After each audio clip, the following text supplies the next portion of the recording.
Merci, Monsieur le Président. Et effectivement, nous n'avons pas parlé spécifiquement d'agriculture hier, mais elle a été évoquée à travers les programmes de Napoléon III, le programme de Bordeaux et celui de 1865, la lettre de l'empereur.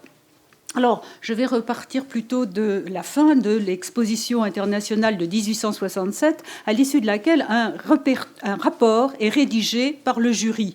Et la partie concernant l'agriculture est due à Eugène Tisserand, qui est directeur des domaines de l'Empire. Et son rapport commence ainsi.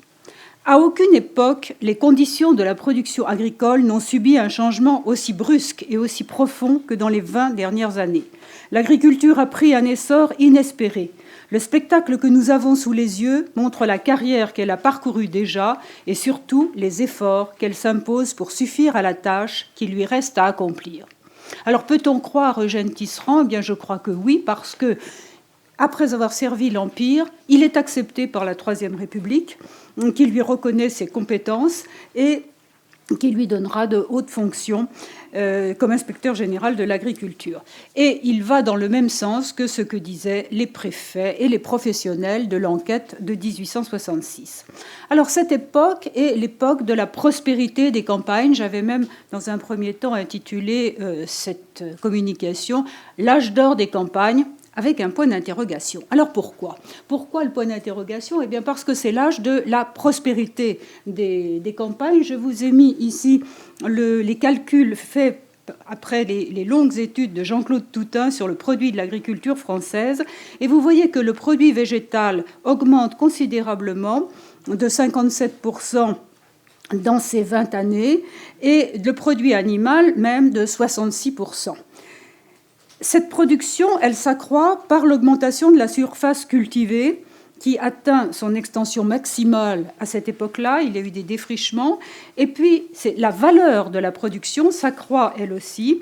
La céréaliculture reste prépondérante, mais elle accroît sa valeur parce que c'est le froment qui prend l'essentiel des surfaces, alors que les autres, le seigle, le sarrasin, déclinent. La céréaliculture n'est plus aussi dominante qu'avant parce que la hausse du niveau de vie et la demande urbaine ont engendré une demande croissante d'autres produits. Et c'est ainsi que le vin devient la deuxième production. L'élevage se développe considérablement, vous venez de le voir. Les cultures maraîchères et fruitières ne sont plus limitées aux ceintures urbaines grâce au développement des chemins de fer et c'est le début de la spécialisation agricole des primeurs de Bretagne, des fleurs du Midi, etc. Alors je vous ai mis ici pour illustrer cela 3 tableaux. Les scènes de genre tiennent une place croissante et beaucoup immortalisent des scènes rurales, d'autant qu'il y a un marché américain pour ça. Ici, je vous ai choisi 3 tableaux de Jules Breton. Vous avez les vendanges en Bordelais, la récolte du colza en bas à droite et le sarclage du lin en haut, où vous voyez les femmes à 4 pattes pour désherber le lin.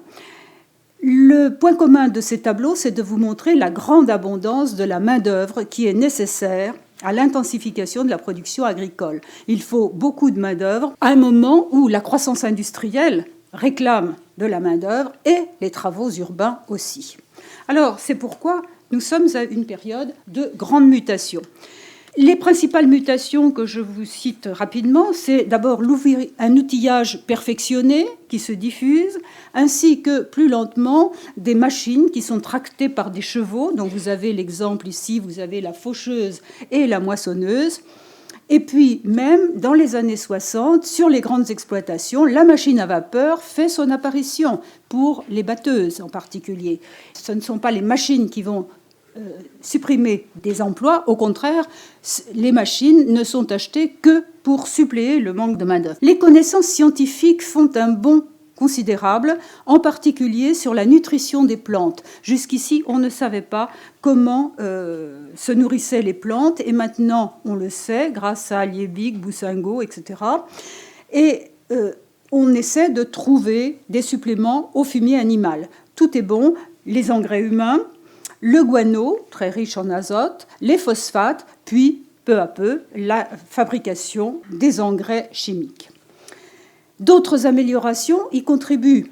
Les nouveaux assolements avec des fourrages artificiels qui font reculer la jachère, et puis c'est l'essor de la sélection des espèces végétales. C'est l'époque de Louis de Vilmorin, vous avez toute une lignée, mais là c'est Louis de Vilmorin qui améliore beaucoup le blé et qui améliore aussi la betterave sucrière, beaucoup plus productive. Et puis, c'est l'époque aussi de l'amélioration des races animales. Ça a commencé sous Louis XVI, ça continue. C'est la sélection des meilleurs reproducteurs, soit par croisement, soit par sélection au sein des mêmes races. Alors, voilà une illustration de cet âge d'or des campagnes. Malgré tout, il y a de terribles difficultés, des maladies, des intempéries qui se multiplient. Et quand on lit ce que j'ai fait pour cette communication, les rapports des sociétés d'agriculture, eh bien, on se demande comment ils s'en sortent, parce qu'en fait, il y a énormément de difficultés. N'empêche que l'âge d'or, l'idée est due au fait que vous avez une augmentation de la production dans un contexte général de bons prix. Les prix agricoles de la période 52-82 sont en hausse de 17% par rapport à la période précédente des cours. 1700, ça se voit nettement ici. Sur cette période-là, vous voyez que les courbes sont plus hautes que sur cette période-ci. Alors ça, c'est le vin, mais vous avez la même chose pour le blé. L'amélioration du pouvoir d'achat des paysans passe d'un indice 30 pour la décennie 1845-54 à un indice 71 en 1865-74. Alors, vous voyez quand même que les crises sont fréquentes. Je prends quelques exemples pour la courbe du bas, la courbe du froment. Il y a eu une bonne récolte des céréales en 1852, commercialisée à un prix en hausse de plus 13%. Donc, une véritable bénédiction pour les producteurs. La production s'effondre en 1853 parce qu'il y a des maladies des végétaux de plus en plus nombreuses. Je cite, peut-être dû à la température trop douce de nos hivers depuis l'année 1845. Le fameux réchauffement climatique a commencé déjà depuis quelque temps. Les maladies qui se répandent, c'est l'oïdium de la vigne, qui génère de mauvaises récoltes de vin, le phytophthora, qui est une sorte de mildiou de la pomme de terre, la pébrine sur le ver à soie, la peste bovine, donc des tas de maladies auxquelles s'ajoutent les troubles météorologiques. Les inondations de 1856 endommagent les cultures après les sécheresses qui, en 1854 et 1855, ont provoqué 2 années consécutives de mauvaises récoltes, ce qui diminue le pouvoir d'achat aussi bien des ouvriers que des paysans. Alors, en 1857-58, bonne récolte, excellente récolte, mais ça coïncide avec la fin de la guerre de Crimée et donc le retour des blés russes sur le marché, et donc les cours s'effondrent. Donc vous voyez que ça n'est pas une histoire toute simple. Alors toutes ces difficultés inquiètent, mais manifestement le pouvoir a réussi à intervenir très efficacement pour assurer l'approvisionnement, qu'il n'y ait pas de manque dans les années de mauvaise récolte et que les paysans soient soutenus. Et on ne parle pas de crise. Le terme de crise n'apparaît qu'en 1865, car le cœur du problème semble être celui du libre-échange. C'est pourquoi le gouvernement lance la grande enquête agricole de 1866. Et la tonalité des réponses aux 166 questions que vous avez présentées ce matin, cette tonalité des réponses varie beaucoup selon les régions. Contrairement à ce que l'on croit, les paysans n'étaient pas hostiles a priori au libre-échange. Les céréaliers du Nord craignent la concurrence et eux, ils y sont hostiles. Mais les vignerons sont ravis, les maraîchers et les petits producteurs ne souffrent pas du tout de la baisse des droits de douane. Donc ça, je crois que c'est un nouveau sujet à creuser. Le libre-échange n'est pas la seule raison à la crise. D'autres raisons sont plus anciennes. D'abord sont dénoncées le manque d'instruction, la quantité insuffisante d'engrais pour l'étendue cultivée qui s'est accrue. Les migrations sont un objet majeur de plainte à cause du renchérissement de la main-d'œuvre. Presque tous le déplorent. Mais Tisserand, que je vous présentais tout à l'heure, eh bien Tisserand ne le déplore pas du tout. Et je le cite, « Faut-il s'en plaindre ? De quel droit entraver ou simplement blâmer la tendance des populations qui, en se déplaçant, ne font qu'obéir au désir légitime d'améliorer leur sort? Voilà, après vous avoir brossé rapidement ce tableau, vous voyez qu'il est en demi-teinte, hein, avec des grandes avancées, mais aussi de grosses difficultés. Eh bien, je voudrais m'attarder dans une deuxième partie sur l'action de Napoléon III. Est-ce que tout ceci est dû à l'action de Napoléon III ou non? Alors, il est certain que les investissements consacrés à l'agriculture sont bien inférieurs à ceux consacrés aux travaux urbains et industriels. Les trois principaux leviers utilisés par l'empereur ont été l'intervention législative pour créer les infrastructures, l'action en faveur du crédit agricole et de la formation des agriculteurs, deux points faibles qui sont régulièrement soulignés. Alors, je vais passer assez vite sur la première partie des infrastructures qui, elle, est la... On a beaucoup parlé hier de la construction des réseaux de transport. Alors, évidemment, ça n'était pas à visée agricole uniquement avant tout, mais ça a permis de stimuler les échanges, la vente des produits et l'achat d'engrais. Chaque bourg veut avoir sa foire, ses marchés, et il le peut grâce à tous ces réseaux de transport, et c'est vraiment la période d'ouverture des campagnes. Deuxième thème auquel l'empereur a réfléchi dès le début, hein, c'était le drainage et l'irrigation. Projets anciens qui ont souvent échoué au XVIIIe et au début du XIXe siècle, faute de capitaux et faute de soutien administratif et aussi de moyens techniques. Or, à l'époque du Second Empire, eh bien, on a maintenant les moyens techniques. Napoléon III va fournir le soutien administratif. Alors, les exemples les plus fameux sont ceux de la transformation de la Sologne et des Landes de Gascogne. Les moyens mis en œuvre ont essentiellement été des moyens législatifs. La Sologne, par la loi de juin 1852, ouvre un crédit pour financer des infrastructures préalables à la mise en valeur de la région. C'est le canal de la Saudre.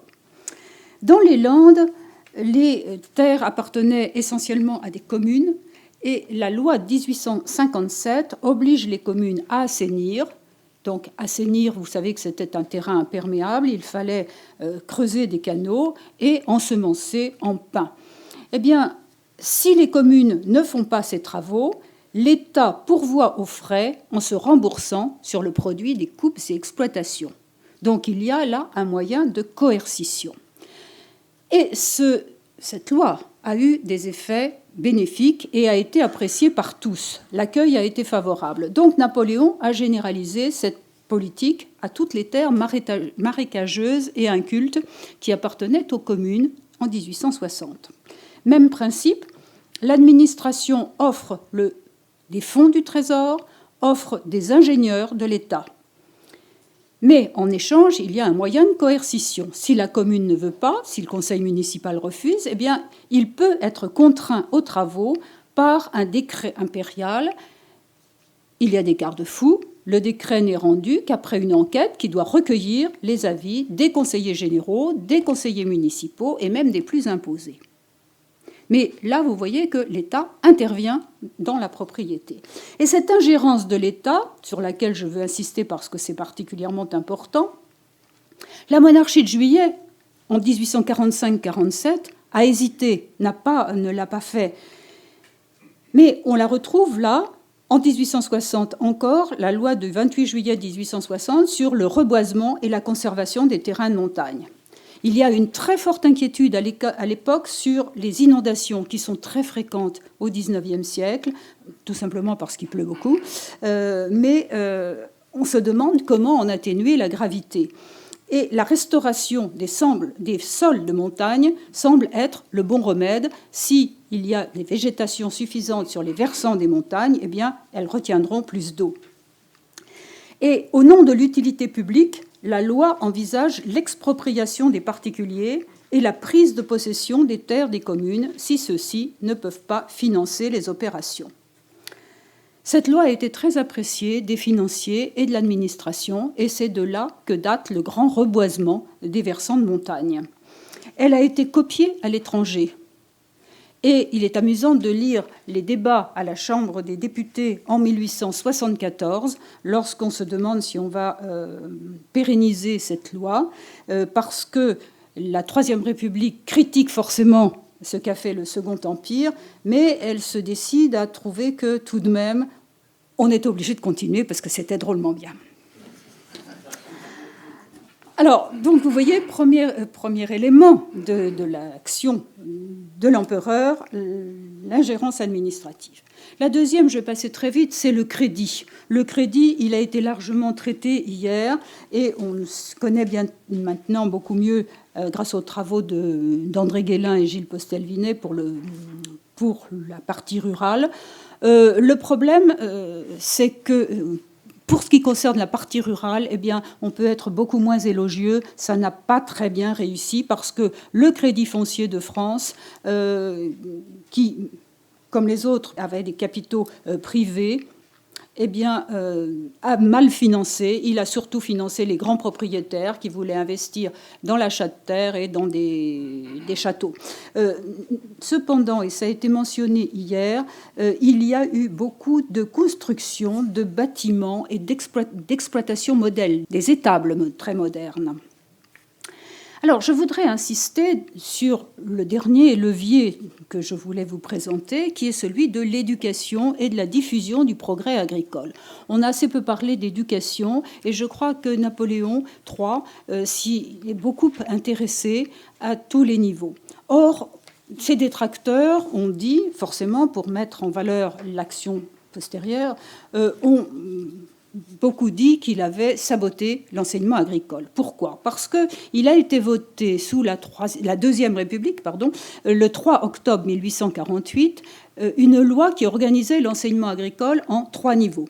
Au niveau primaire des fermes-écoles, au niveau secondaire des écoles régionales et un institut national d'agriculture, de recherche au niveau national. La création de cet Institut national a été très dispendieuse et les détracteurs ont été très nombreux et c'est ce qui explique qu'en 1852, Louis-Napoléon Bonaparte l'a supprimé. On a dit que ces résultats, c'était sa faute, mais j'ai tendance à soutenir une autre hypothèse qui est fondée sur l'étude approfondie des débats de l'époque. En fait, le décret d'octobre 1848 avait été permis grâce à celui qui le tourait, celui qui proposait cette loi et qui réussissait à le faire passer. Mais en fait, les notables étaient très partagés face à l'enseignement agricole. Ce sont leurs résistances qui ont fait échouer les projets sous la monarchie de Juillet et qui, à nouveau, entravent l'application du décret de 1848. Beaucoup de propriétaires craignent les dépenses. L'enseignement, ça coûte cher, et ils redoutent même les effets de l'instruction qui serait dispensée aux masses rurales, parce que ces masses rurales seraient alors moins disciplinées, elles ne subiraient plus autant l'influence des notables, et elles inciteraient les jeunes à partir vers la ville. Alors, une perspective comparatiste internationale montre les mêmes réticences dans les autres pays européens. Ainsi, Napoléon III a préféré éduquer les paysans et diffuser le progrès par d'autres moyens moins onéreux. Il y a eu des leçons d'agriculture dans les écoles primaires. Victor Duruy s'en est occupé. Et surtout, Napoléon a créé dès le début des fermes modèles dans les régions défavorisées qu'il voulait assainir, la Sologne, les Landes et en périphérie du champ militaire de Mourmelon en Champagne et à Vincennes. Donc, fermes modèles qui n'ont pas forcément été rentables. L'intérêt de ces fermes, c'était de montrer l'exemple aux paysans alentours. Et c'est ce souci d'une pédagogie par l'exemple que Napoléon a favorisé les concours et les comices. Ceux-ci vivotaient depuis 1835 et Napoléon les a encouragés d'abord par des financements constants, des subventions, et l'attention des préfets à soutenir les initiatives les mieux adaptées à la région, c'est-à-dire qu'on essaie d'adapter les découvertes scientifiques aux conditions de la région. Les concours organisés récompensent les meilleures techniques, stimulent les agriculteurs du village en leur montrant quels sont les instruments les mieux adaptés, les techniques de labour, les animaux les plus performants. Et je dirais que la meilleure preuve de l'efficacité de ces comices est le maintien des encouragements aux comices par la Troisième République, qui avait trouvé que c'était à supprimer parce que c'était un moyen de propagande de l'Empire. Donc ils les ont gardés à leur profit. Donc je dis encore un mot sur les découvertes scientifiques que Napoléon a encouragées, mais on l'a déjà parlé. C'était par exemple Georgeville qui milite pour le développement des engrais chimiques, ou l'aide demandée à Louis Pasteur par l'intermédiaire de Jean-Baptiste Dumas, évoqué ce matin, pour la maladie des vins, puis pour la maladie du ver à soie. Alors en conclusion, je dirais que l'Empire a réussi à surmonter les difficultés liées aux maladies des animaux et des végétaux. L'agriculture a connu de notables progrès. Ils se sont inscrits dans un mouvement commencé vers 1835, mais ils se sont amplifiés très nettement. La période du Second Empire est incontestablement celle d'une ouverture décisive des campagnes, ouverture économique et culturelle. Napoléon III a-t-il eu une politique agricole ? En fait, au-delà du but constant de développement agricole et rural, qui s'inscrit bien dans l'ensemble général de son programme, il s'agit sans doute plus de mesures dispersées, pragmatiques, mais qui sont cohérentes et complémentaires pour vaincre les résistances des propriétaires, très conservateurs, et pour stimuler les exploitants. Et elles ont été d'autant plus efficaces qu'elles comprenaient aussi des mesures sociales en faveur des pauvres. Je vous remercie de votre attention.